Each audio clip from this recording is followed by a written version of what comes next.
fellow dissidents and dissenters of the establishment narrative. Welcome to the Steve Graves Radio Show, the show with the most honest and raw commentary on the entire freaking internet, based in reality, thinking critically, and using discernment while we cover the news, politics, and culture around the world. Every day, just a little bit more, we're working to deprogram our minds. We've been brainwashed since day one. We didn't have a chance. They've been pumping this garbage into our heads. They pumped it into our parents' heads, our grandparents' heads, full of lies, total deceit. It's all about them, the ruling elite.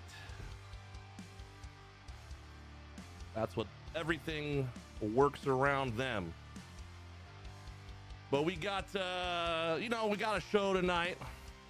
It's a beautiful fall evening. It's cooling down out there. I hope everybody's enjoying fall so far. Cooler temperatures. It gets hot here in California, so it's nice when it starts to cool down. We're going to be checking in 1 week, basically a week out from the election. Last Tuesday was the election. It's Monday now. Let's see what's going on. Where's Trump at? What has he accomplished so far? I mean, he's been elected the next president. He doesn't start officially until January 20th, but he's already doing some things. He's already putting in work. He's getting ready. He had 4 years to plan. And the entire 4 years that he was planning,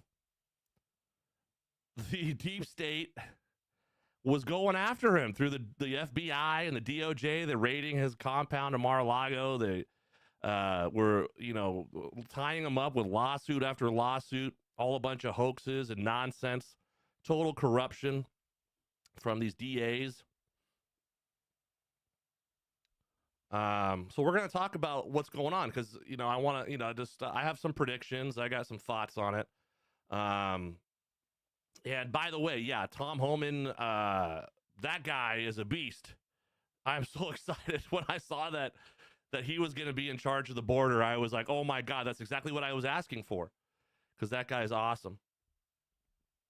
Let's see here. Is the mic low? Here, I'll turn it up. How's that? Magus in the chat, he said the mic's a little bit low. I cranked it up. Hopefully that's better. I know I see Rob Hellfire over in the YouTube chat. Happy Veterans Day. That's right. Happy Veterans Day to all the veterans out there. I know a lot of them. Just in the line of work that I'm in. So, all right, let's get started here. We got this. I'm pretty sure everybody's seen this at this point. These are the election results over the last 4 elections, including this most recent one. And it's basically, it's always pretty close to the same. 2012, the Democrats got the majority vote, but and they won in 2012. 2016, you could see that the Democrats again got the majority vote, but that's when Donald Trump won. All of a sudden, 2020, there's an insane, it's like double. It's like, it looks like double. It's not double, but it's like, what, 33% more? It's a third more. Votes. Looks like they were getting about 66 million on average. Suddenly they got 84 or whatever it was. 82 million, most in history. Now, at the same time, you can see that Trump got a record amount of votes too, but that just means probably part of their cheating algorithm was that it would count, however many Trump votes, it would just count an extra 3 or 2 or 3 for at that time Joe Biden. And we talked about this last week. I think that they could not get away with the cheating that they did last time because all eyes are on these elections. Everybody's watching. And I know Trump had put together a whole team, I think it was, or the RNC. Who's in charge of the RNC? Is it Lara Trump? Is she the head of the RNC or whoever it is? I think they put together a team or some kind of strategy, and in these swing states, in Pennsylvania and Michigan and places like that, they were going to investigate real time fraudulent activity, make sure that the lawyers were there, getting involved, making sure the police were notified. So they weren't able to get away with all the cheating that they got away with in 2020. And I think it's crazy that, I mean, in 2020, we're in the middle of COVID at that time. So, you know, everybody's scared to go outside, and everyone's social, you know, not everybody, but that was the narrative being portrayed to us in the news. Don't go outside. Don't get close to anybody. Wear a mask. Don't go see your grandmother who's dying in a nursing home. But yet somehow they were able to get blow away the old records for voting turnout. And they also have these last minute, and I mean really last minute changes. Just weeks before the election, they were in Pennsylvania changing these election laws. It was totally unconstitutional. Nothing got approved. And I mean, against the constitution of the states, their own state constitutions. And they were ramrodding all of these things through, and they were able to amplify their cheating immensely. So, you know, the math ain't math, and you look at this stuff, I've been saying the entire time, I was convinced from day one that the election was totally rigged and stolen. Of course it was. I even believe, and this is me, I believe that COVID was released intentionally, because that's how much they hated Donald Trump. I think they needed something to happen, and that's how evil. I truly believe that's how evil these people are. These globalist elites, the ruling class, whoever these shadow cabalists are. I truly believe that they are that evil, that they would unleash a man-made virus that was designed to have gain of function, to do more damage. And of course, they had no cure for it. Why are they creating? Allegedly, they're developing these viruses in labs because they want to create the virus and then create a cure for it. Total nonsense. And that's not even how virology really works. I mean, you don't even have to be a scientist to understand that.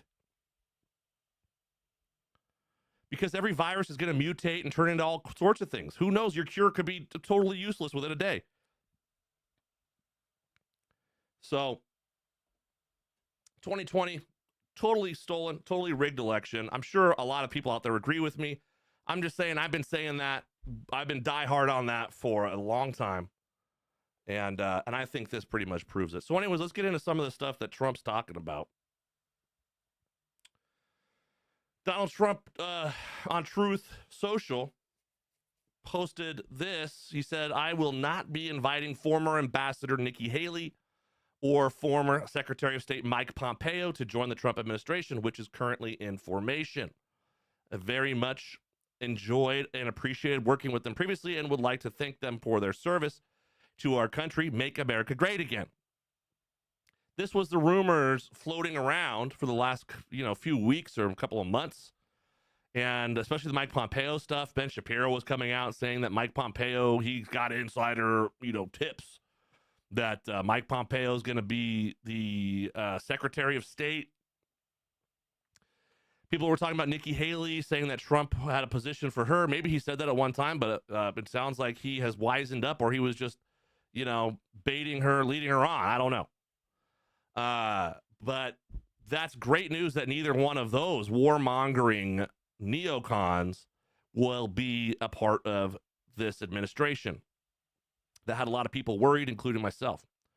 So this is great news. Trump has been a target of the corrupt deep state FBI and DOJ for the last 8 years. I think he really means business when he says he wants to destroy them.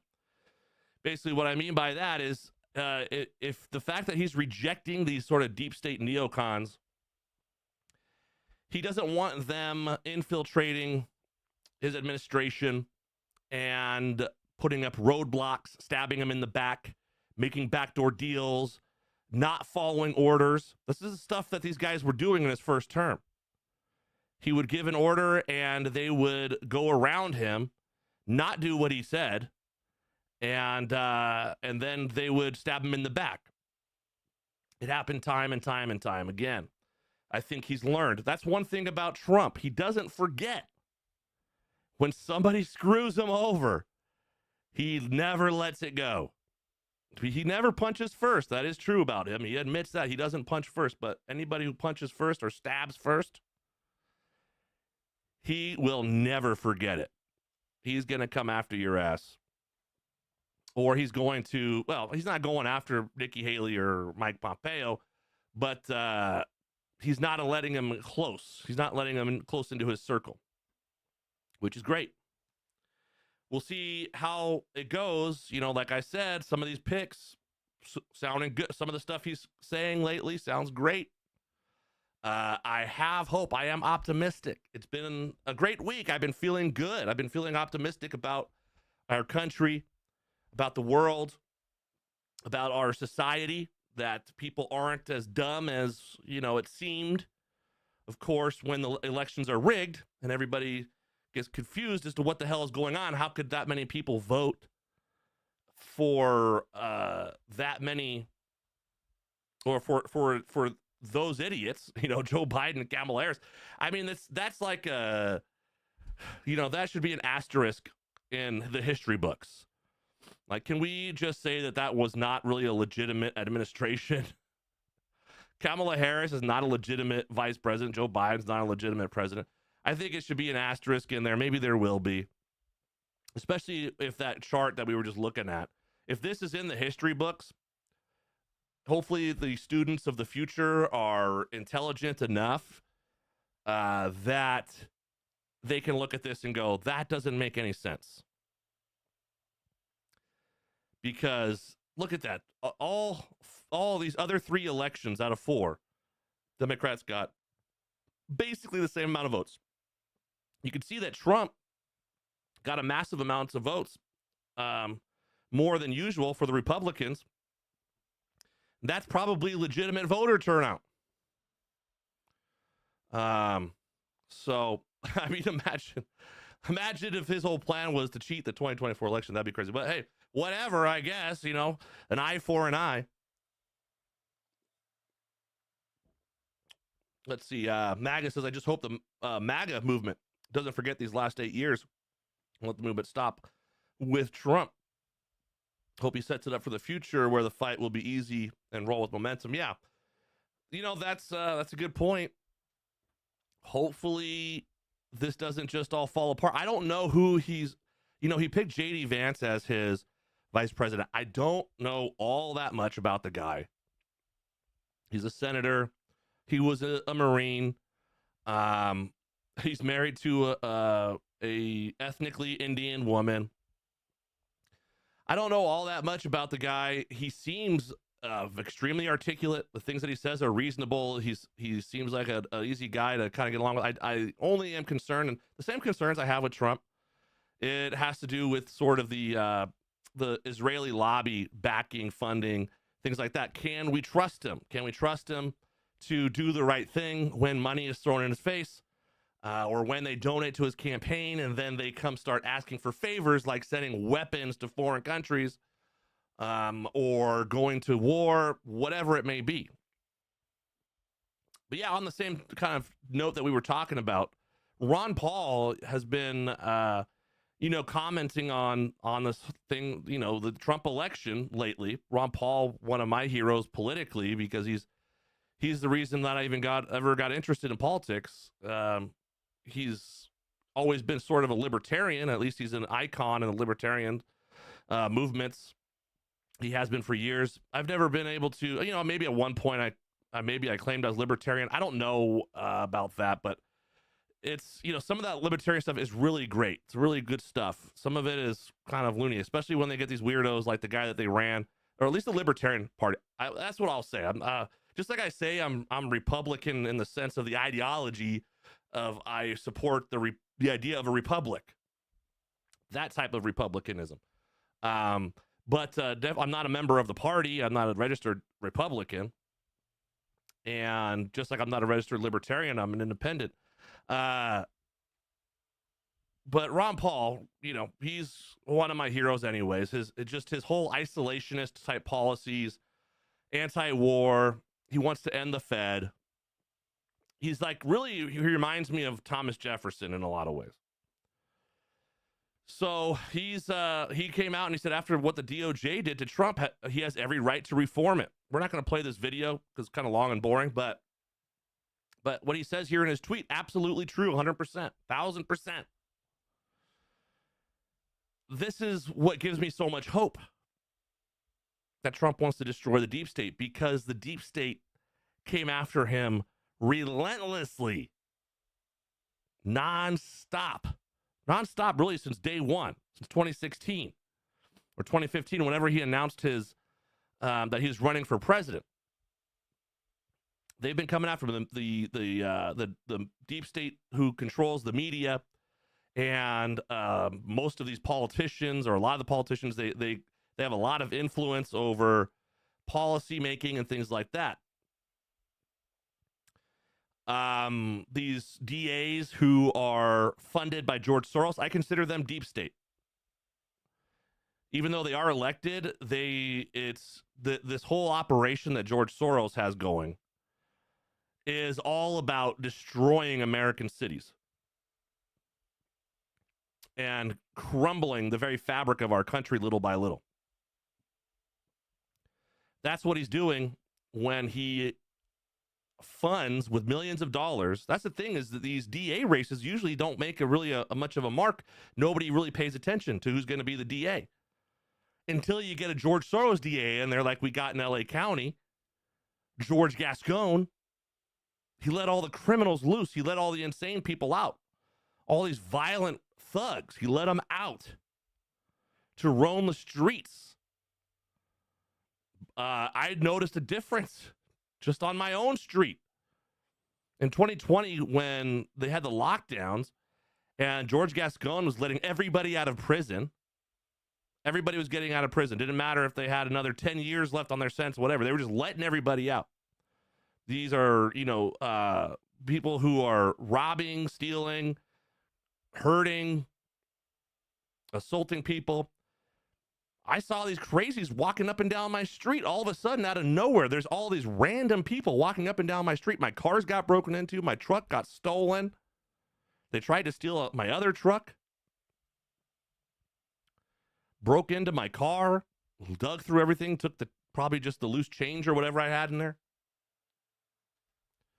Anyways, Trump needs to reform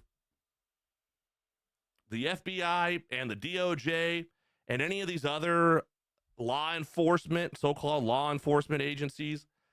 I was thinking, because these, like the FBI and like the CIA, are so sort of now a part of our entire system, right? And it almost seems like, well, do we really want to get rid of it? The FBI, do we need a federal bureau investigation? Could that be handled on the state level? I think that we should shrink the FBI. And I'm totally against bureaucracy. If it's up to me, then we have very little bureaucracy. But that doesn't mean we have zero. So if we have an FBI, it's got to be limited down to, very bare bones of what their job is to do. I think that the states should handle a lot of their own issues internally. And then for cross-state or interstate issues, then you can have this smaller FBI who can handle the cases that pertains to. But there's also got to be a ton of oversight. So there's got to be new checks and balances implemented. I know Trump was talking about having the director of the FBI be like a third party. They're not within the FBI. They're a separate entity. And they can audit and do whatever they want to make sure that things are going the way that they're supposed to go. And maybe he's thinking about doing that with several of these bureaucracies. But as long as somebody is keeping a close eye on them, then okay. I'm not against law enforcement. We have these laws. They're meant to be enforced. I'm not the biggest fan of the way that policing has become militarized. I don't think that that's necessary. I don't think it's appropriate. And I think it's un-American. I don't think that local police departments should be driving around in military MRAPs, Humvees, bulletproof vehicles with, all this SWAT gear. They literally are decked out in military attire. All of their gear, even down to their camouflage. They're not BDUs, ACUs, or whatever they're wearing. All of their military equipment. I don't know if they're just getting this stuff when the military's done with it. They're selling it to these local police departments or what's going on. But they've all got all these crazy scopes and night vision goggles and all this crazy stuff. They look like they're ready to go invade, freaking Jalalabad or something. But these are on American territories, American soil. What do we got going on here? You got the FBI. We've talked about several stories where the FBI was breaking down doors of American citizens and shooting them on their doorstep. It happened to that guy up in Utah a couple of years ago, or a year and a half ago, whenever it was. We talked about all the show at length. And there was several of these. The FBI was tracking down all these people from January 6th. That's one thing also that I'll mention. One of the things that I want to see Trump do day one, 100%, I'm sure he will, is pardon and release all of the J6 POWs in the DC gulag. Got to let them free, and I think that they should get compensated. I think they should get heavily compensated. Their lives have been totally destroyed. There are some people who potentially were breaking the law and committing crimes, whether they were breaking things, vandalizing, whatever it may be, assaulting police officers. And you can't really get around that. That's pretty indefensible. Although in the heat of the moment, who knows what anybody would do.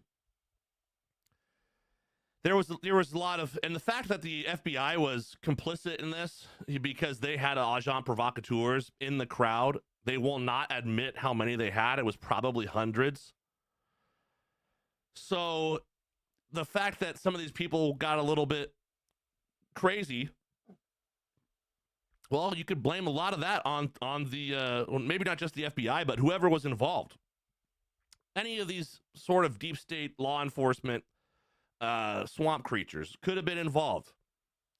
CIA, same thing with them as far as, I don't think we can get rid of the CIA. The CIA has operations going on all around the world. And we do want to get good intelligence. We want to have good intelligence. We want to have spies all over the world. That's good for us. It keeps us safer.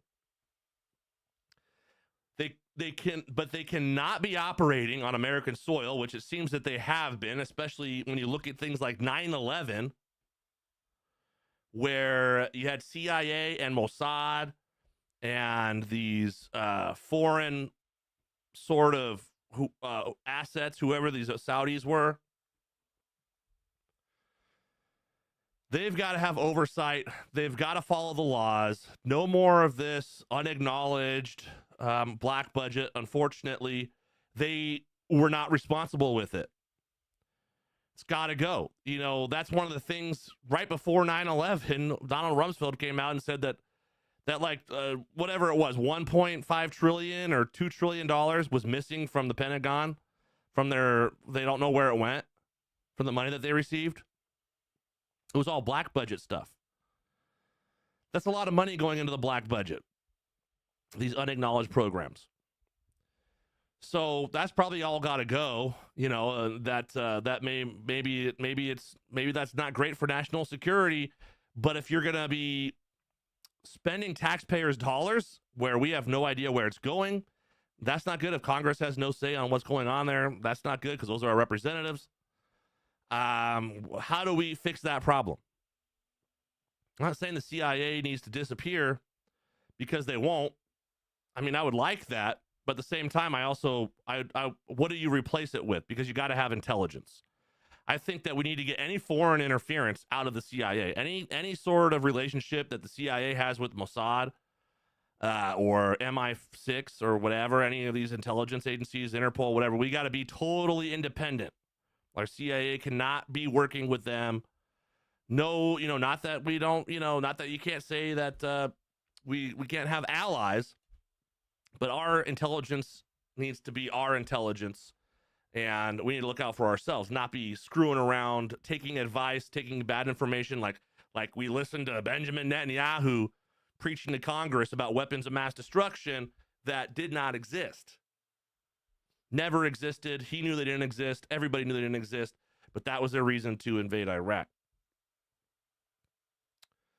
All right, what do we got? We got the next thing here. So this is official now. As a few hours ago, the Republicans are going to maintain majority in the House.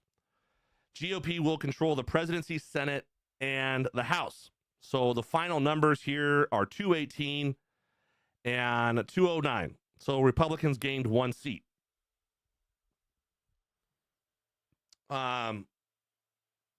There's a lot of questions going on about the state-ran elections. Was there cheating going on? I would not be surprised, especially not in California and places like, like California, the whole West Coast or New York. There was probably some shenanigans going on there. Mike Garcia out here in LA County, Republican, he lost his seat.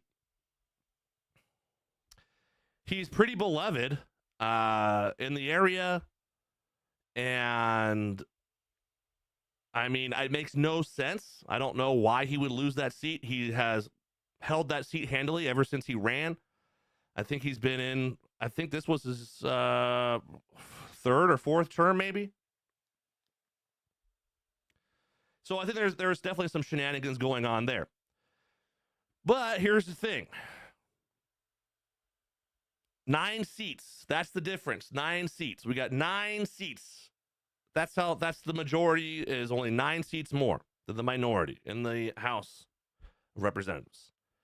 And we know that the GOP, the grand old party, the Republican Party, is full of uniparty swamp rats. We know that there's guys in there like Lindsey Graham. And those guys, as much as they will bend to whichever direction the breeze is blowing, because Lindsey Graham is either extremely bipolar or he's just a politician who has no soul, because anytime Trump wins, he's all of a sudden sucking the toes of Donald Trump. And if Trump is losing or had lost, then he immediately turns coat and starts bashing him and supporting other deep state swamp monsters. So only problem is there are plenty of uniparty swamp creatures in the GOP who will turn coat and jam up the MAGA agenda. I am hoping for the best, though. I truly am. I am hoping for the best. I don't mean to be a downer. I don't want to rain on everybody's parade, because I, just as bad as everybody else, I want these things to happen. I want everything to happen. I want this whole agenda, the mass deportation, ending the funding to these institutions, these colleges all around the country, if they are pushing Marxist, woke, DEI BS. I want all this stuff. I want the Second Amendment to reign supreme again. I got a couple things we're going to talk about that Trump's posted some videos and talking about concealed carry and things like that. Some very important stuff that I really, truly, honestly want to see. But I know how these assholes work, because it's a very slim majority, only 9 people. So that means that in the uniparty, which makes up probably the majority of the Republican Party in Congress,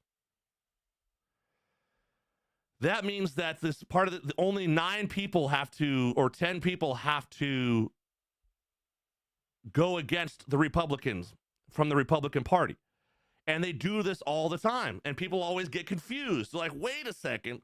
Why did 10 Republicans vote against this bill? Or why did 10 Democrats vote against this bill or for this bill? Whatever the case may be. Everyone's like, this doesn't make any sense. Well, because it's the uniparty. And that's where their true loyalty lies. Their loyalty does not lie to the Democrats or lie with the Republicans. It lies with the uniparty, which is this massive lobbying mechanism, largely funded and controlled by entities like AIPAC. But they're not the only ones. Big Pharma. But same argument could be made of who's running that show. Military industrial complex. All of these entities have more say in the uniparty than the American people have. So they will jam up the works. Just be ready for it. I'm preparing you now because we're all pumped up. We're excited. We want to charge ahead at 100 miles an hour. I want to see it just as much as everybody else. Just be ready. Be ready for the big surprises when Republicans turn coat and vote the other way against the majority. I can pretty much guarantee you we're going to see that. I hate to say it, but that's just reality. Let's see. Magus over in the chat says, I agree there should be no federal force that is used in any way against the American people. Should be a state thing, easier to rein in. Yeah, I'm talking about the FBI stuff. Yeah, I think that that would be better. And like I said, if they need some sort of network that these interstate, operations, say a criminal crosses state lines. Now, you still want to catch that criminal. If he's killed somebody or raped somebody or done some evil deed, you want to make sure that there is some way for these states to communicate with each other. So if that's the only function of the FBI, then I'm fine with that.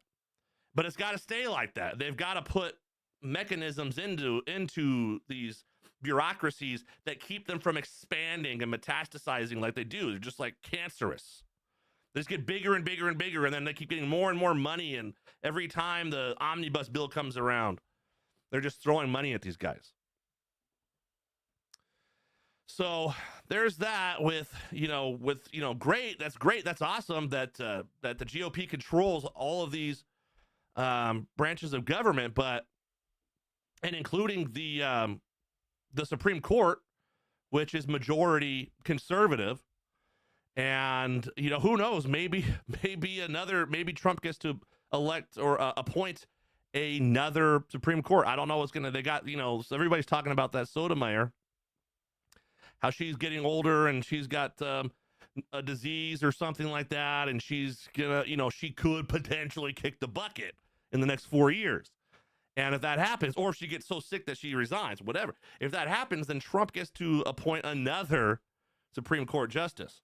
So that'll be he'll basically be running the entire Supreme Court at that point. More than he already is. But yeah, it's great. That's beautiful. Let's hope everything works out, but just be aware what's possibly coming. Okay, so here's the first appointment that Trump made was this lady Susie Wiles, who he brought up on his victory speech on election night. Susie Wiles, Jeb Bush. I say not a good sign because Jeb Bush, you don't get much deeper into the deep state than Jeb Bush. I mean, the guy, he's the brother of George W. Bush, who was Cheney's lapdog with all of these wars in the Middle East. His dad, George Herbert Walker Bush, was a director of the CIA. Herbert Walker Bush's dad, Prescott Bush, owned a bank. He was a banker. He was big time in the banking industry. And we know where these bankers, where their loyalties lie and how deep they go into this whole sort of web of evil banking debauchery around the globe, international banking cartels. They're all in cahoots. Jeb Bush said Susie Wiles is a great choice for President Trump's chief of staff. I don't think that's a good sign. I don't know much about the lady. From what I have heard, she was a big pharma lobbyist for many years and worked for a lot of these sort of evil entities. That makes me uncomfortable. Then again, Vivek Ramaswamy was a big pharma guy as well. He made all his money in big pharma. But now he's, on team good guy. Susie Wiles, maybe she's just so damn good at her job that Trump goes, look, I got to pick you for chief of staff. Maybe she's not loyal to these pharmaceutical companies or anything like that. She was just doing her job, and she's really good at her job. Just at the time, her job happened to be working for evil people. But maybe she could do her job just as well working for a good guy. Hopefully that's the case. So let's get into one of my favorite topics as of lately, since Trump got elected, the mass deportation. I am very excited about mass deportation. It is far overdue. I don't know how much the average American has noticed. I don't know if it's more noticeable here in Southern California, because we already had a really bad immigration, illegal alien problem here in Southern California. But I'm sure people in other states now, because they're shipping them all over the country, you guys are getting a little bit of a taste. It's even how bad it was here, it's gotten worse. My town used to be white majority in this town. Now it's major minority, at least as far as I can tell. I hardly see any white people anymore. I'm one of the very few. I'm talking, it is a major, we are a major minority, white people in the area here in Southern California, in LA County. At least where I'm at. It's mostly Mexicans and it's a lot of black. And then there's a few Asians mixed in there and a few whites mixed in there. But all of a sudden, these people start showing up out of nowhere. These people from South America, from Mexico, wherever the hell they're from. And they're people from third world countries. They don't have the same standards when it comes to cleanliness, when it comes to civility. There are all these things. There are these major cultural differences. This is something that I've noticed from the time I was a child.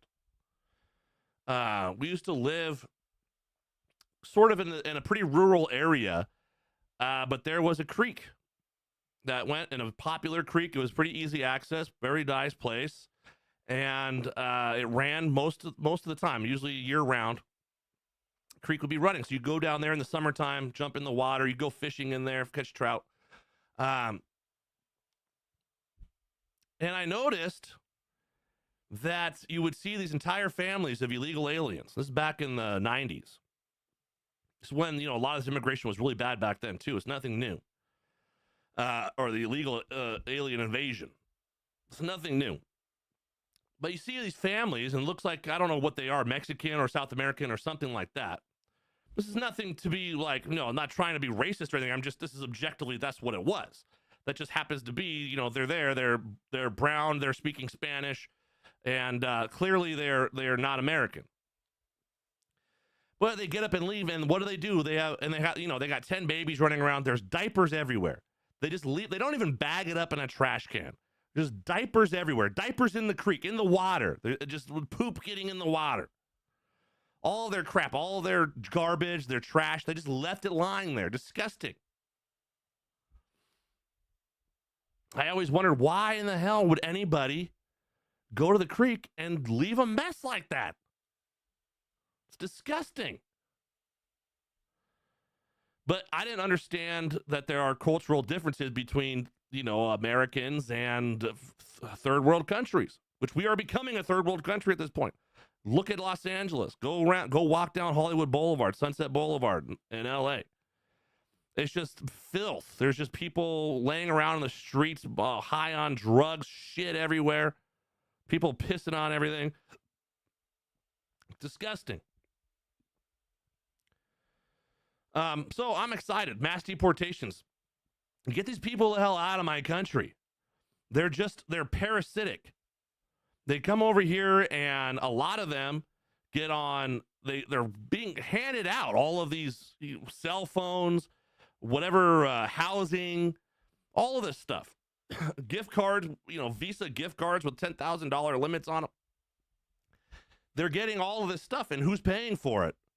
It's all coming off the taxpayer, because all of these NGOs, these illegal alien, or include even the homeless industrial complex. There's the illegal invader industrial complex. There's the homeless industrial complex. All these industrial complexes where they are receiving government subsidies to make matters worse. You are literally funding to have the homeless problem. You're funding to have illegal invaders invading your country. You're paying for it by the tune of billions of dollars from taxpayers. So I want to see them get the hell out of here. Get out of my country. We got our own problems. We got to take care of our own shit. So here's a video of Donald Trump talking about mass deportations. Quote, hold on to your britches. Sometimes he's such a likable guy. I really love some of his mannerisms and stuff he says. It's just funny. It's something that I would say, hold on to your britches. They're coming for you. So we'll check it out. It's a short clip. On day one, I will seal the border and will begin the largest domestic deportation operation in the history of our country. And if other countries say they won't take them back, we're not going to take them back. I will say that, here they come. You're just going to hold on to your britches, because here they come. They're coming back. I love that. Hold on to your britches, because they're coming back. Good. That's great. That's what I want to hear, because this is what we're dealing with right now. In New York City, which is one of the places where they have just dumping them by the tens of thousands. I don't know, hundreds of thousands maybe at this point. Who knows? And what this lady's waving around a LGBT, a tranny flag? Is that a transsexual pride flag? Or is that some kind of South American country? It looks like a transsexual flag to me. I don't know. They don't care. They just pump whatever. Yeah, I see rainbow flags out there. And I'll just let this video play in the background. They got very hotchie pants out there. I mean, come on, what is going on here? Someone is funding and organizing these protests. They are being weaponized by taxpayer-subsidized NGOs. These illegal invaders don't do stuff like this on their own. They are not getting all of these signs and banners. They're not even getting the idea from themselves. These organizations, these pro-illegal invader organizations, like George Soros Open Society Foundation, or like the Hebrew Immigration Aid Society, or any of these other non-governmental organizations who are receiving taxpayer dollars through government subsidies, they're funding this shit right here that you see on the screen. They are funding and organizing these protests. These illegal invaders, they're not going to just get up one day and go, hey, I'm in this country illegally. Let me make a big old scene so that everybody knows I'm an illegal invader. No, they're being told. People are going, look, you've got to organize, you've got to get together and protest. And then they're getting handed all these signs, and they're like, when you protest, they're being made promises, right? You're going to protest, and it's going to make a difference. They'll never be able to get rid of you. We're going to send a message, blah, blah, blah, blah, blah, blah. Whatever these people are saying to them. Pure insanity. And anybody that supports it, whoever this fucking weirdo is holding that newspaper up, it says communism, no matter who wins, prepare for class war from the communists. I don't know what that newspaper is. But yeah, I guess that's true. They don't care. They didn't even, if Kamala Harris would have won, they were gonna do this no matter what. They want class war no matter what. And when they talk about class war, it's not in the correct way. All they're talking about is their brainwashed BS that they've been fed through college universities, telling them that communism good, and until we have full-blown communism in this country, then nothing is good. But these people don't realize that once communism is implemented, if that ever happens, hopefully it doesn't, at least not in my lifetime, I hope not, but they'll be the first ones in the gulag because they're the useful idiots. They're the agitators. They're the ones, they're being used as a weapon. But once you no longer need the weapon, you have to dispose of it, and that's exactly what would happen. That's what happens in every communist revolution. All right, Minartarian, what's up, brother? I see you in the YouTube chat. Good to see you, man. It's been a minute. Hope you're doing well. All right, so we got Tom Homan. I figured let's take a look at him. This dude is somebody who I've loved everything I've seen from this guy whenever he's being interrogated by Congress or whoever. When he's being interviewed by AOC in Congress, a big booty Latina, then everything he says is just awesome. Dude. He's just a great all-American guy. He's a former police officer, immigration official, and political commentator who served during the Obama administration and the first Trump administration. He served as acting director of the U.S. Immigration and Customs Enforcement, otherwise known as ICE, from January 30, 2017 to June 29, 2018. So that was under Trump. Homan advocates deportation of undocumented immigrants and opposes sanctuary city policies. So you know how, and you notice here it says that he served under Barack Obama. They used to call Barack Obama the deporter in chief because when this guy was in the administration, they were deporting people like it was going out of style. I think under Obama, there was more deportations than in history. Probably the only thing that that Obama did good. Even though nobody ever talked about it, it was hush hush. But he couldn't talk about that because then look at who his people are. They're insane people. He advocates deportation, opposes sanctuary cities. He was among the most strident proponents of separating children from their parents as a means of deterring illegal entry into the country. So he's probably the one who built the cages, the Trump cages that under Obama they were built. They're just detainment areas. If you're going to cross the border illegally, well, guess what? That's a good deterrent. You want to cross the border? Well, you're going to end up in a freaking cage. And until we can figure out what to do with your ass, we got to get rid of you. Sometimes the solutions seem a little bit inhumane. There's a lot of things in this world that are inhumane. We literally were blowing people up in Iraq and Afghanistan for the last 20 years. Children, invading neighborhoods, breaking into people's homes in the middle of the night, taking them out of bed, shooting them in their own homes. Yeah, sometimes reality is pretty yucky. That's just a fact of life. Sorry, stay at home.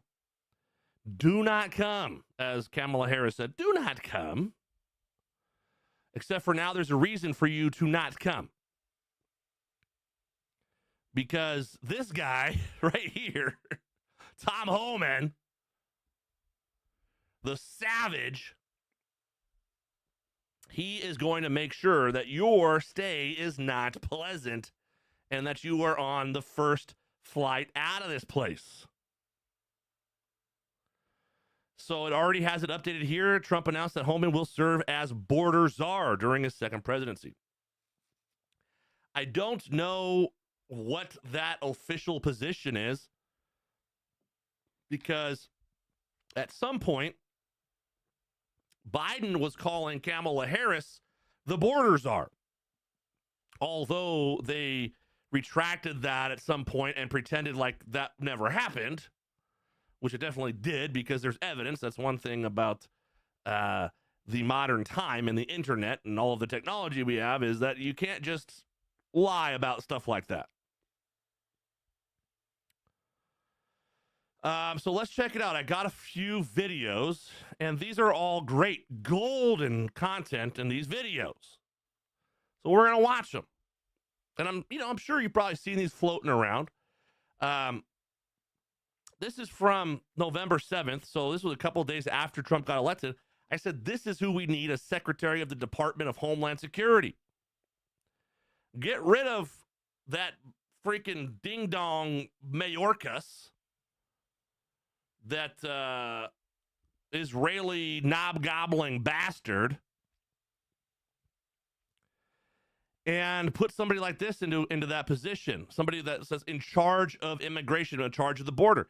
I don't know if that's the position that Trump is putting him in, because all that everybody's reporting on is that he's going to be the border czar. What is that official position? I don't know. But anyways, let's listen to what this guy is saying, because it's pure gold. We have seen one estimate that says it would cost $88 billion to deport 1 million people a year. I don't know if that's accurate or not. Is that what American taxpayers should expect? What price do you put on national security? Is that worth it? Is there a way to carry out mass deportation without separating families? Of course there is. Families can be deported together. Perfect. That's the answer. That's before I knew the answer. I was already thinking it in my head when I watched this video. But yeah, this guy is great. Yeah, if you want to, if it's so inhumane, and I think the video goes on, or maybe it's in another video where he's talking about, if he was, or I think it was one of his interviews with Congress. It's AOC. I think we do have it up, where he's like, if I get a DUI and I have a young child in the car, am I separated from the child? Yes. Same thing when you come into this country illegally and you're breaking the law. But she comes out with these oddball numbers, and in the first sentence of this video, talking about it's $88 billion to deport 1 million illegal alien invaders per year. Who knows what kind of hocus pocus numbers those are? I can't imagine it would cost that much. It's not going to be free for sure, but I definitely. So what were the estimates? I think it was like $60 billion a year is what illegal invaders cost the country, as far as all of these the free shit that they get.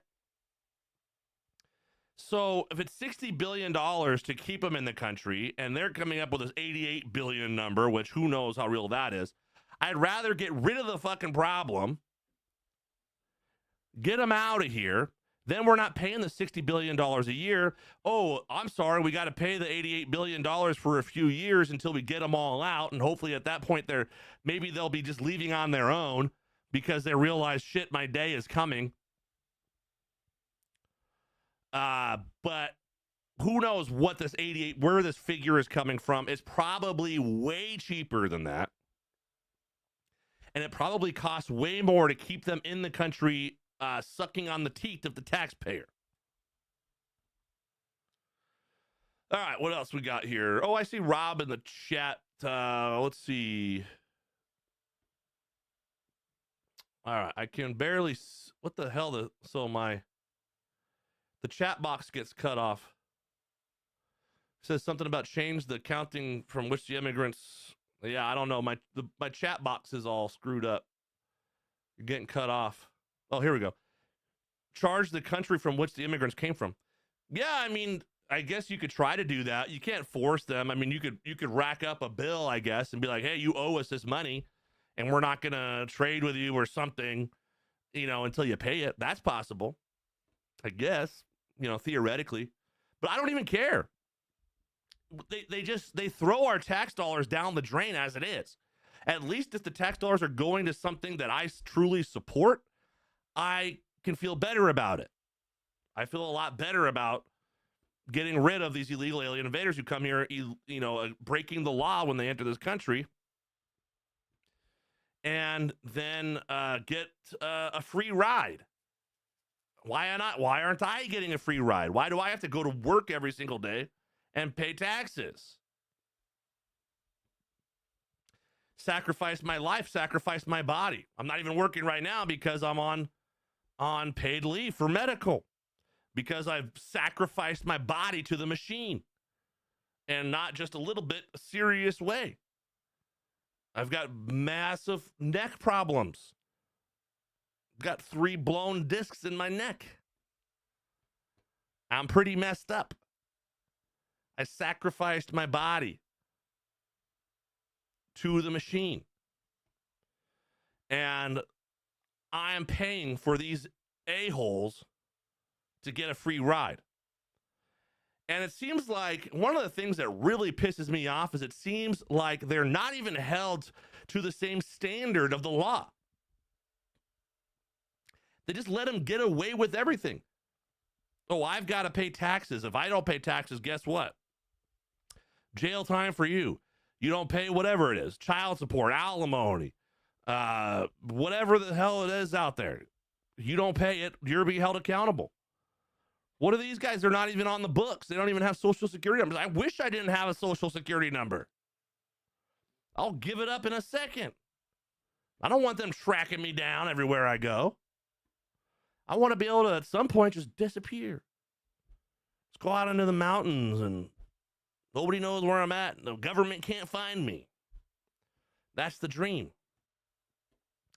But anyways, we got another video here. Again, this is big news, in my opinion, to have this guy selected and appointed by Donald Trump to be handling the border. Here's him talking at a Trump rally.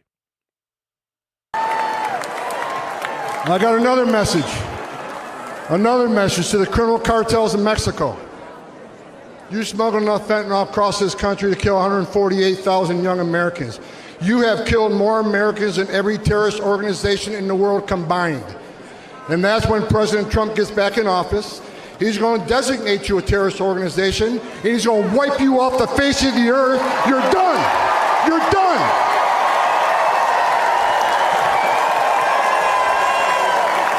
I love that. You're done. But yeah, if anybody is going to be designated as this terrorist organization, then why not the people who are killing hundreds of thousands of Americans? We go bomb these countries on the other side of the planet and have multi-decade wars, and all of this in the name of fighting terrorism. Come to find out, 9/11's a total inside job with the CIA and Mossad and Saudi Arabia. And then we invade Afghanistan. Then you got Benjamin Netanyahu, the former prime minister at the time of Israel, sitting in front of Congress lying and saying that Saddam Hussein has weapons of mass destruction and he's got to be destroyed or he's going to nuke the planet.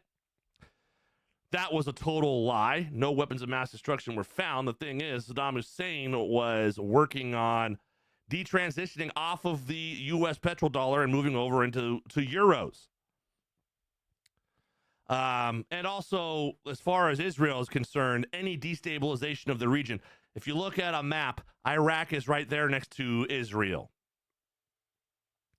That's why Israel doesn't want them getting any power, or they would love to have them be destabilized at all times. So eventually they could take over and do their final plan, which is the Greater Israel agenda. But anyway, that's a topic for another time. This guy says, you're done. You're done. If anybody's a terrorist organization, it's these damn cartels. And then you guys know, or at least if those of you who listen to the show, I've got my own agenda of the annex Mexico, because honestly, that fixes a lot of problems. For one, we go in there, we clean the place up, civilize the country, all these people are trying to come to America anyways. Well, now guess what? You're full-fledged. You got social security numbers. You are paying into the system. You're paying taxes.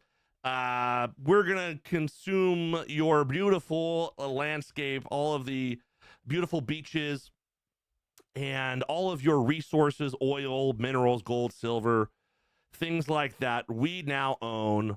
And that was the original plan for America anyways.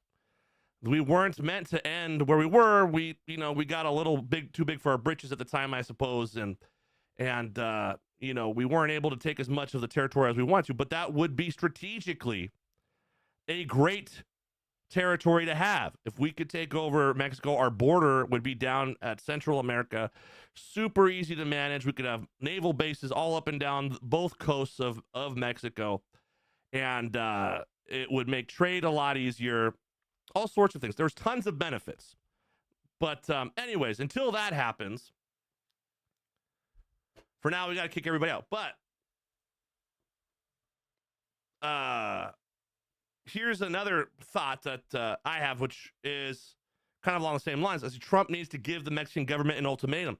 Handle your cartel problem, or we are going to come in and handle it for you. So, I say annexing, and I think that's the most civil way to go about it. We just tell Mexico's government, we say, you guys are irresponsible, you're corrupt, your cartels are running the show, and you're killing Americans through that way. And we could just go, we're taking, you could do this peacefully, or we could do it the easy way, the hard way, basically. We're sending our military down there, and we're going to clean up the cartels. But when we're done cleaning up the cartels, we are taking over your government, and you are now going to be however many more states are going to be added into the U.S. Union. But Wall Street Silver posted this up. He had a couple of thoughts. I kind of lied. He said, in order to achieve mass deportations, Trump needs to, 1, cut all financial benefits, whatever the source for food aid, rent, subsidies, paying their phone bills, etc. Yes, absolutely. There should be no incentives. There should be no reason to make these people want to stay. If we just keep giving them money, they're never going to leave. Cut off the money supply, and then maybe they'll figure out how to scrap some money together. Or, hey, they walked all the way from Venezuela or whatever it was.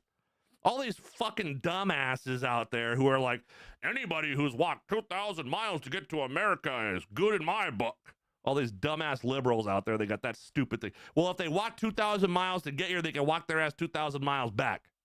That's the way I see it. Number 2, end the temporary refugee status, cancel their work authorization. Yes, absolutely. They cannot be able to get jobs. They should not be considered refugees unless they have gone through a port of entry and been qualified legally as a refugee. There is a legal process for that. And yes, there are legitimate refugees, people who are being persecuted politically in countries around the world. And the thing, but also they're supposed to seek refuge status in the first country that they get to, the first port of entry that they get to. So unless they're from Mexico or Canada, then they don't count legally. So we need to let these people know, look, you're not getting refugee status if you're coming from Guatemala or Colombia or something like that. You're not getting refugee status because there's other ports of entries before you get here. Number 3, crack down on employers who hire illegals. Great idea. These are great ideas. He says they will start self-deporting. I don't know about that. I doubt that they will start, they'll probably just work under the table. They've been doing it forever. They have been working under the table and sending their money back to Mexico or wherever the hell they're from for decades. So will they start self-deporting? Doubtful. There's probably all sorts of other systems deeply embedded into our government that hopefully Trump is able to get rid of. But how much can he do unless he really takes an axe to everything? I mean, he's really got to go balls to the wall and just strip this stuff down. A lot of these sort of bureaucracies, these departments, they could be combined. They could be shrunken down and combined. You don't need to have, every little detail of everything that's going on in the country. You don't need to have its own department for it. So a lot of it could be shrunk down and then combined and get rid of everything else. Okay, so this was just coming out, right before the show started. They were talking about New York Times reporting that Trump is expected to name Senator Marco Rubio of Florida as the Secretary of State. We've seen these rumors turn out false before. Hopefully this one is false. I not that Marco Rubio is like the worst guy on the planet. I don't know. I just don't get a good vibe from him. I don't know, really what his beliefs are, where his loyalties lie. He's questionable. He's questionable at best. So I don't know, especially for Secretary of State. That's a really, really important position. So I don't know. That's not exactly who I would like to see. There are a lot of other people that I wouldn't mind seeing for that position. So we'll see if it's true or not. I don't know. Maybe Trump has announced it by now. I haven't been keeping up since the show started, but hopefully that one's not true. Let's see. Rob Rosethorn says, Mexico is a failed state, completely overrun by terrorists. There is no government in Mexico. Well, the government is basically the cartels. The cartels, they control the government. So they are the government, and they are extremely rich. They're extremely rich from selling drugs and human trafficking people in the United States, and weapons and all sorts of other things. So anyways, Marco Rubio thing was just a little tidbit. Magus says no Marco Gunio. Yeah, I agree. And Rob says the Department of Alcohol, Tobacco, and Firearms can seriously disband. Yeah, that one for sure. What are we doing here? Can we get rid of? Why do we have all these other departments and then you're going to add in the ATF? Get that shit out of here. All they do is invade people's privacy and kill innocent people, like in Waco, Texas, and Ruby Ridge back in the 90s. Okay, here's a guy. This guy is awesome. Trump's lawyer, Mike Davis, warns New York Attorney General Letitia James that if she continues with lawfare against the president-elect, quote, we will put your fat ass in prison. I love it. Because you guys know that fat black ladies are trying to destroy this country. All these fat black ladies, for some reason, they're becoming worshipped by the left. This liberal, commie, Marxist movement, they idolize fat black ladies. I don't know what it is. I guess especially if they're lesbian. It must be because according to their rules, they are the highest ranking as far as the, what do they call it? What's the commie word for that? The most, not, what is it called? Oh my God, I'm drawing a blank. They're the most discriminated against, I guess. They got a word for it. There's a fancy word, but they're the highest on the total of the victim poll status, right? So as far as the victims go in this country, fat black ladies, first of all, they're black. First of all, they're women. And third of all, they're fat. And then if they're lesbian, big time extra bonus points for them. So they're worshipped. They are the golden calf for the communist Marxist movement happening in the West, especially here in the United States of America. But you got ladies like Letitia James and Ketanji Brown Jackson and that Stacey Abrams from Georgia, and the list goes on, and even down to the local levels of your local DMV. The fat black ladies are there to make your life miserable. They are truly, and they're coming out and bragging about how 89% of black women voted for Joe Biden. That's crazy. They are by far the biggest supporters of absolute destruction of this country. And now they're coming out and they've got this chip on their shoulder. because they're being worshipped like this golden calf. And they're like, we tried to save the country. We tried. We're not doing nothing no more. We ain't doing shit, y'all. We ain't gonna do nothing. We tried to tell your ass. They're coming out. They got a chip on their shoulder. Well, do us all a favor. Thank you. You've done enough. Take a back seat now. We don't need your help. In fact, never vote again. And we'll be a much better off country. All right, what else we got here? Okay, so we're just gonna, and I know I wanted to try and get this show within about an hour and a half. So we got about 19 minutes, and I think we can make a cut because I just got a few videos of Donald Trump. Now, these videos, they've been floating around, making the rounds. These are actually a couple years old, or about a year and a half, or some odd, over a year old. This was when Donald Trump was under heavy fire from the deep state, the DOJ and the FBI and everybody else, and these DAs, Letitia James and all of them. And he was starting to put together these videos of what his plan is, Agenda 47. When he becomes the 47th president, here's what he wants to implement. And this, like I said, these aren't new videos, but they are resurfacing. People are playing them as if he just said it today, but these are old. They were actually, these were never on YouTube because Trump was banned from YouTube up until recently. So they've been on Rumble. You can go find them on Rumble. Or they're on his website as well.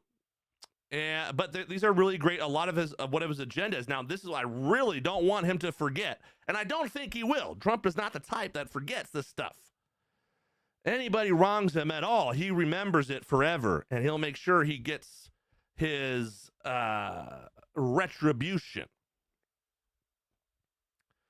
But here's one of the videos. A couple of these really stuck out to me that I really enjoy. So Trump announces full concealed carry reciprocity. Will there be consequences for states who break the law and arrest their citizens for concealed carrying? Otherwise, it'll be meaningless. So hopefully, what he has planned here, hopefully, there are safeguards so that a person like myself who lives in California, if I get caught concealed carrying without a California license,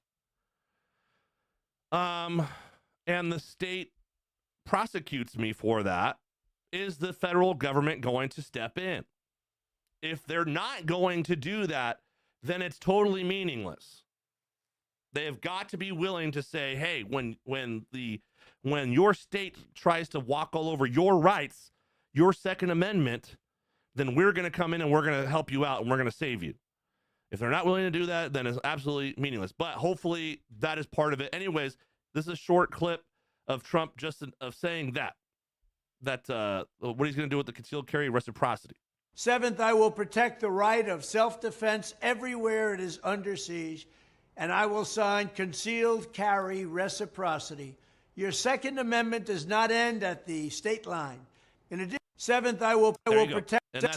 And beautifully said, your Second Amendment right does not end at the state line. So basically what he's talking about, what he's saying reciprocity is, what he's saying is that every state will have the right to concealed carry no matter what your state says. But like I said, it's got to be enforced. Federal government's got to be willing to go, you're not stepping on their rights. If not, then it doesn't get us anywhere. Okay. Oh, this one is huge. Major, major, major for me. Donald Trump announces his 10-point plan to rebuild America's school system. Among others, promises to bring back school prayer. Okay.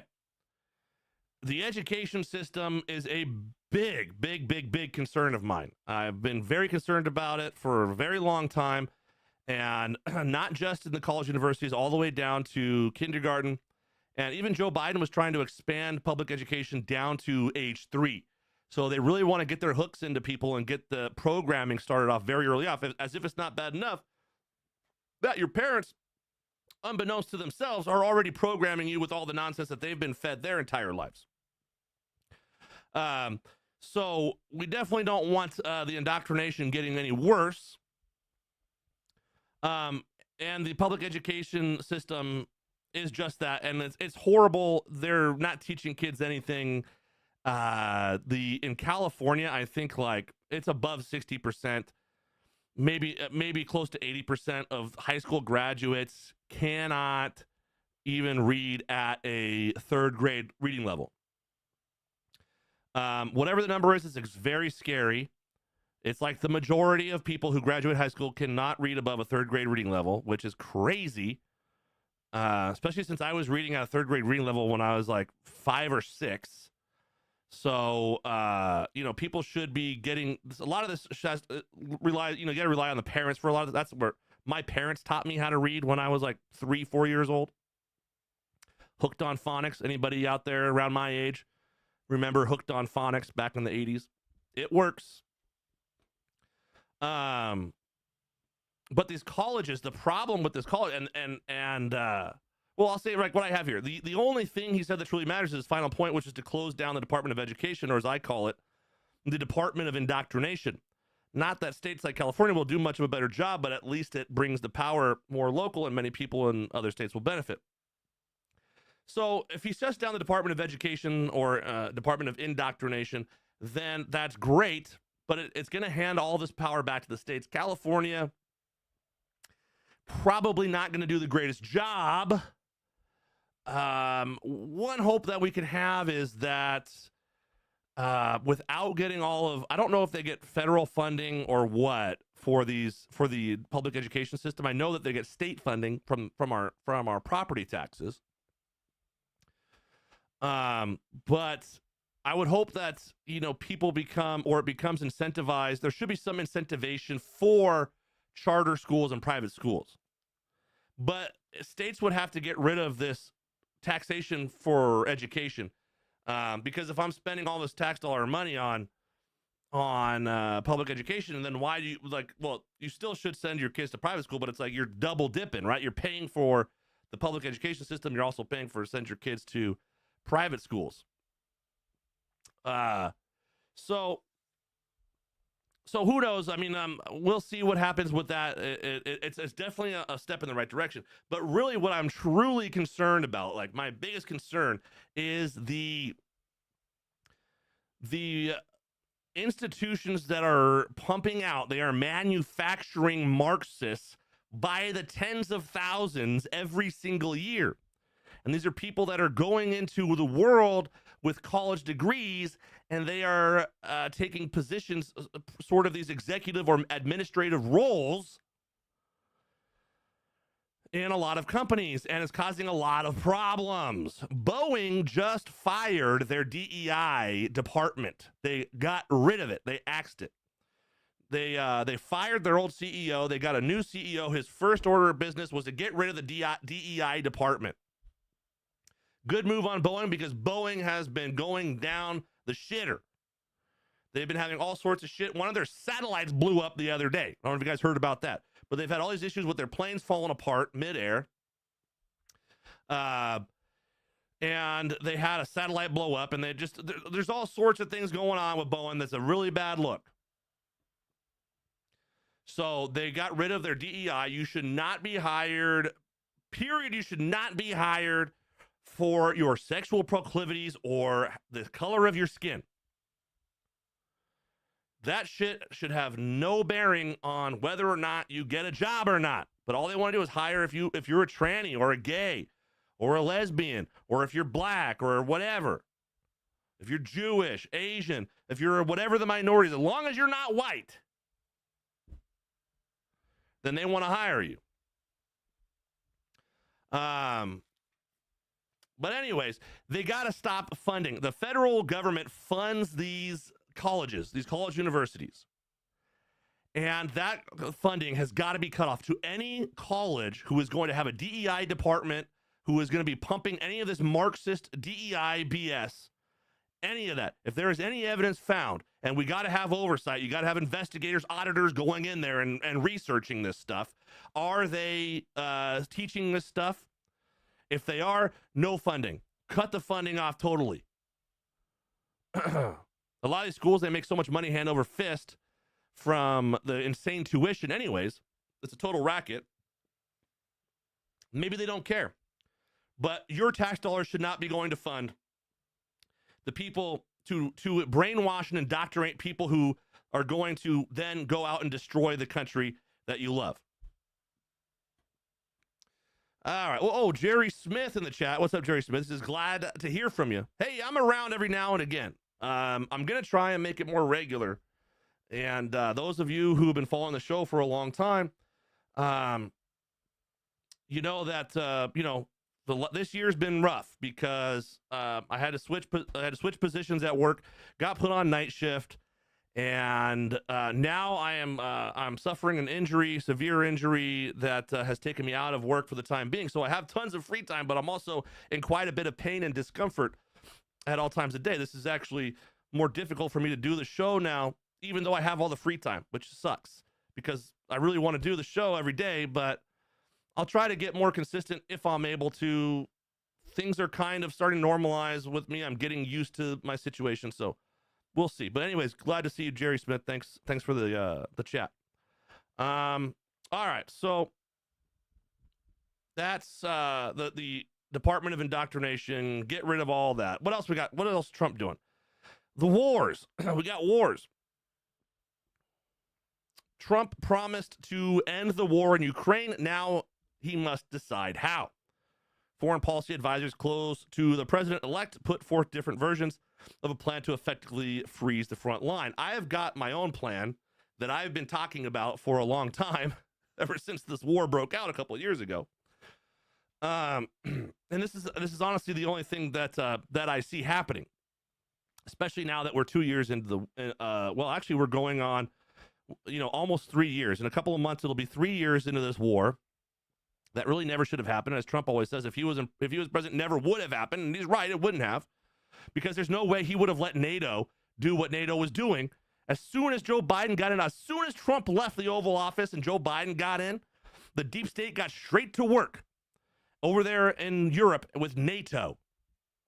And they started setting up weapons sites along the borders. And then they started courting Ukraine to become a member or dangling NATO membership in front of them, which, according to the agreements that were made in the early 1990s when the USSR broke up, is that Ukraine was to remain neutral and that they would never join NATO or the European Union.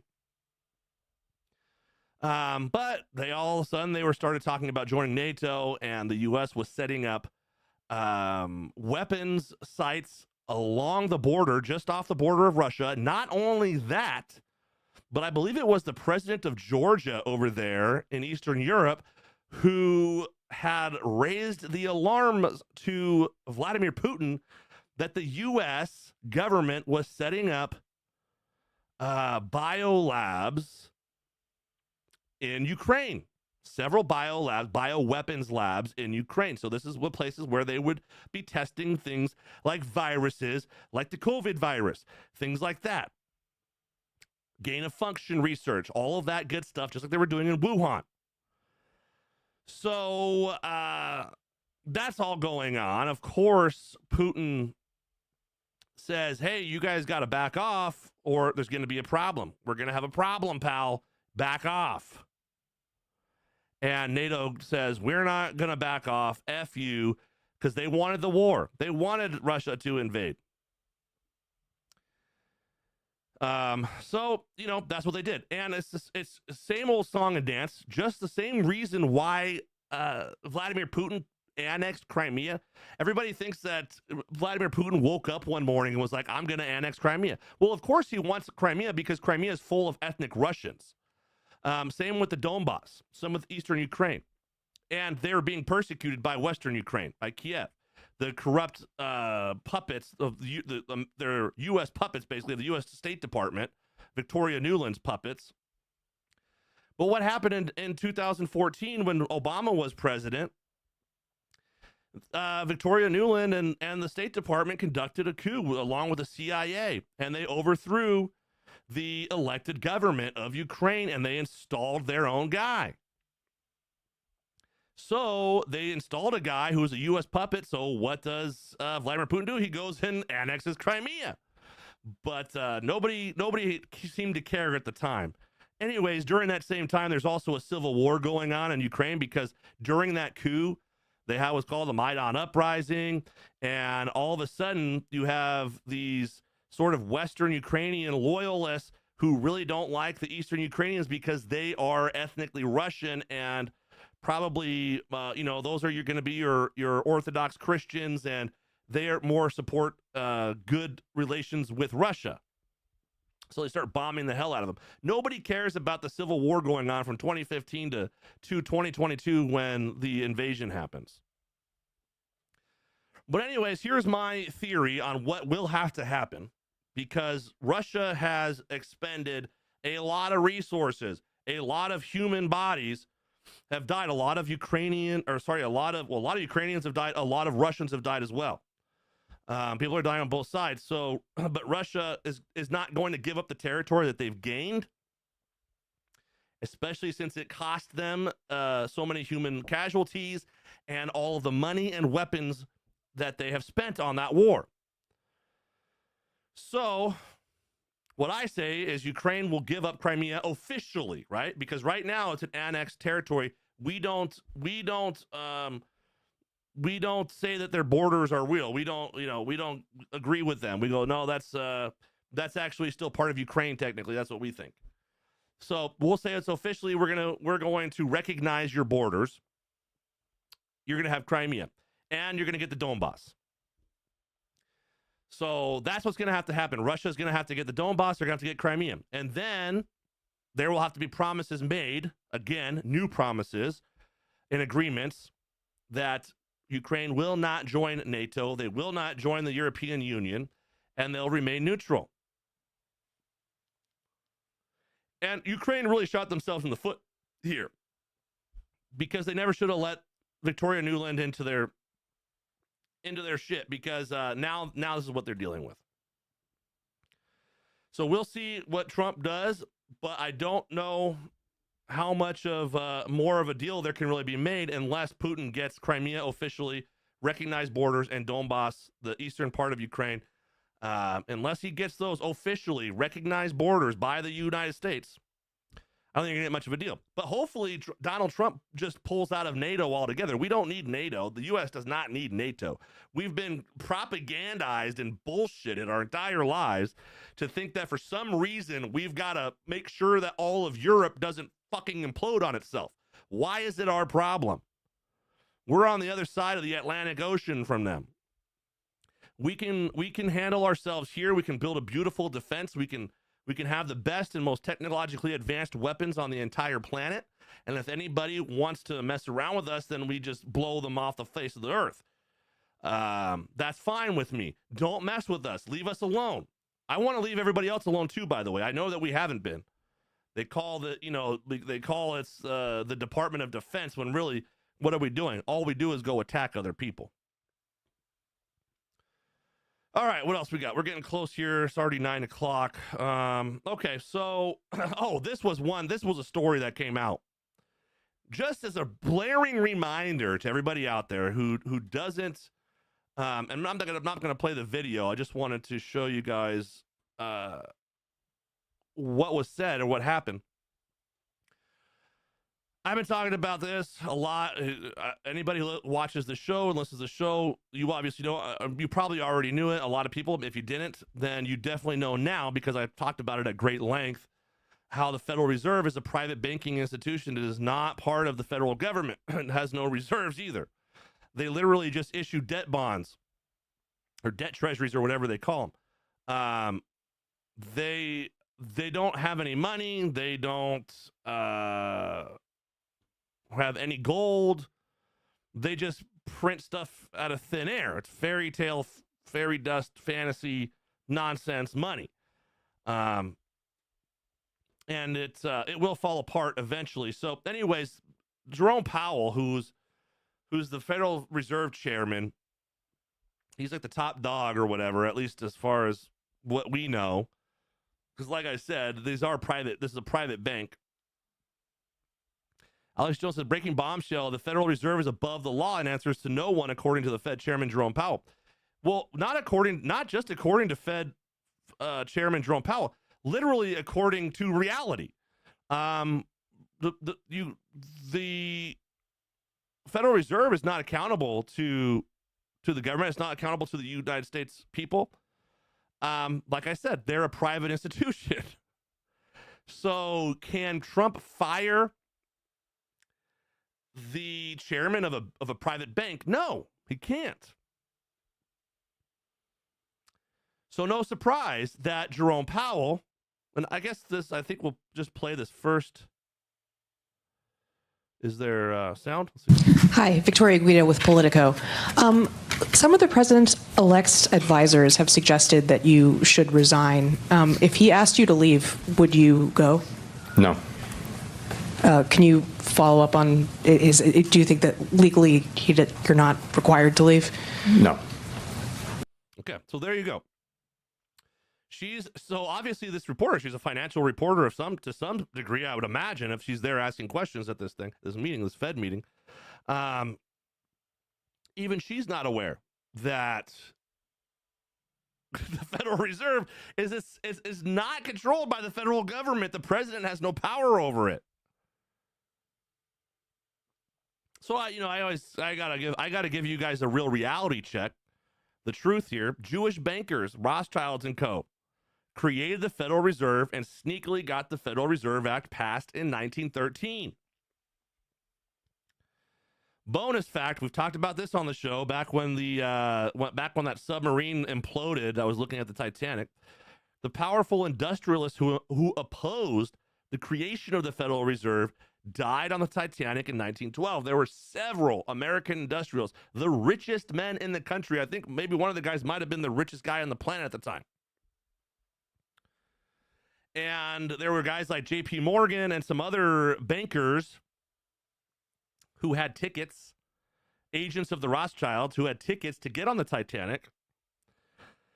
And guess what? They canceled last minute. And these other guys didn't get the memo, obviously, because they were meant to sink with the Titanic. I don't think that it was organic. I don't think it would just happen to be chance that the guys who were in favor of a Federal Reserve, passing a Federal Reserve bill or central banking bill in the U.S., never got on the boat, and the guys who opposed the central banking in the United States did get on the boat, and the boat sank, and they died. These are some of the richest guys in the country or in the world at that time.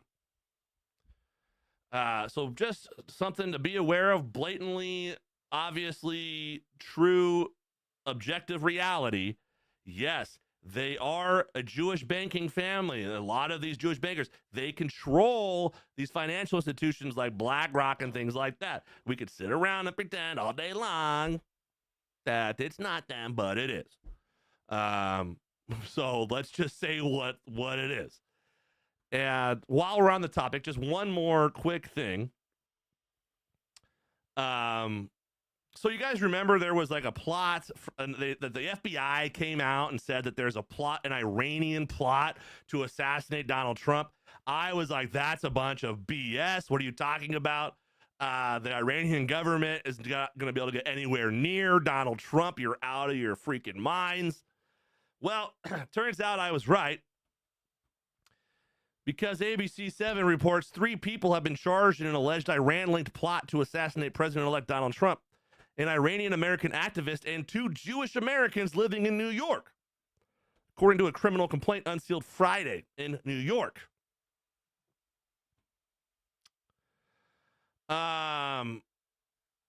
So there you go. I mean, that was an obvious sort of BS lie coming out of the FBI about how there's an Iranian plot.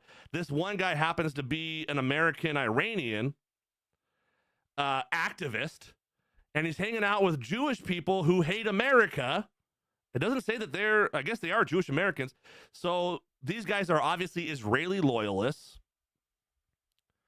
They probably don't like the really hardcore, like Zionists, probably don't really like Trump because Trump wants peace. And they do not want peace. They want all-out war. They want World War III. Really, is what they want, because they want to have this total reorganization of the global structure the way it is right now. They want the new world order. So these guys and Iranians too, I'd imagine that they get along great. They both hate America. These ultra-Zionists and these Iranians, Muslim extremists, they hate America equally. So when people come out and all they want to do is talk about the Islamists and how evil they are and they're terrorists and all this stuff, take a look at what the Jewish Zionists think about this stuff. They hate you too. They hate white people. You guys see that video of Theo Vaughn on Joe Rogan? And Joe Rogan's obviously sort of a gatekeeper when it comes to protecting Jewish lies, when it, the fact that they control, basically the vast majority of media, vast majority of financial banking institutions. They are extremely overrepresented in the United States government, in especially Joe Biden's cabinet and many other positions within a lot of these bureaucracies. Take a look at that. Take a look at what those people think. But Theo Vaughn says, why is it that the left-wing Jewish media hates white people so much? Joe Rogan's like, no, man, that's just that woke stuff. It's like, well, who do you think invented the woke Marxist bullshit? Who do you think has been shoving down the woke Marxist bullshit down our throats heavily for the last 15 to 20 years now? They've been laying it on thicker and thicker and thicker as time goes on. But all right, you know what? That's gonna be the end of the show. Let's check the chat out, see if there's any more. All right, let's see. We got a couple chats from Rob and Magus. He says this. Rob says the smartest and most honest thing I've ever heard a woman say is women shouldn't vote. I'd not go that far personally. I'd simply say uninformed people shouldn't vote. No, I don't. I think that women shouldn't vote. That's. I know it sounds harsh, but it's just, there's a lot of harsh realities in the world. A lot of people probably think, wow, you're such an asshole, Steve. Why would you say such a thing? It's just, look where we're at as a country.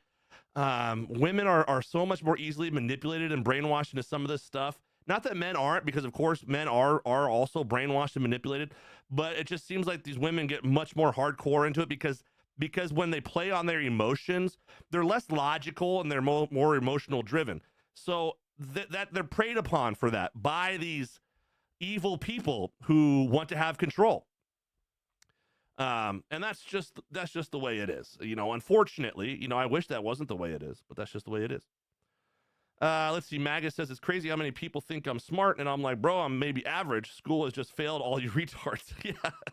Yeah. I mean, if you're just average or slightly above average, then you're doing great, because not even that intelligence it's not all to do with your education. Education is part of it. The thing is, people are being miseducated. They're being taught to think wrong.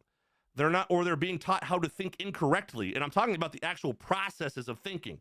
How to think critically is not being taught. They don't want you to actually think for yourself and come up with original ideas of critical thought in your own mind. They don't want you to even be able to do that. They don't even give you the tools for that. So that's a massive, powerful thing that they have. That's a tool that they have. And I see Josiah Peterson. Good stuff, brother. Good to see you, Josiah, man. Hope you're doing well. So, all right, folks, that's all. And as always, you guys know my message. The best way to fight back against the globalist commies is to become ungovernable. You can do that by being self-sufficient. Make sure you're stacking ammunition. Stack some gold and silver. Learn how to raise your own animals, livestock. Get some goats. Get a cow. Get a pig. Whatever. Learn how to. If you got the room, do it. Grow your own food. If you don't have the room to raise animals, grow a garden.